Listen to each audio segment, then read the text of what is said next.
Hey guys, in this video I'm going to show you how to add a custom domain in Render. If you find this video helpful, please consider to like this video and subscribe to my channel.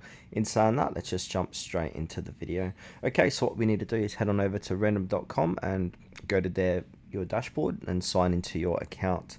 Then from here, go ahead and choose a project that you'd like to add that custom domain for. Then from here, you want to go ahead and click into settings. So I'll be on the left hand side here, so on this help article. Then from here, we want to go ahead and click on add custom domain and provide your custom domain name. Now, if your domain includes Unicode characters, first convert it to Punycode with a tool like Punicoder. Then from here, go ahead and click on save. Your custom domain now appears in the list. Now from here, we need to go ahead and if you add a subdomain, Render automatically adds the corresponding root domain and redirects it to the www subdomain. Now from here, your domain does not need to point to your service. Next, you'll need to configure your DNS. So we need to go ahead and configure your DNS with your provider.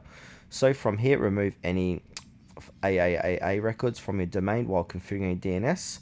So AAAA record mapped to an IPv6 address, and Render uses IPv4. These records can cause unexpected behavior for your custom domain. So basically, log in your custom domain DNS such as Cloudflare, Namecheap, GoDaddy to navigate to the DNS settings for your domain, and then add DNS records for your domain based on your provider, then return here.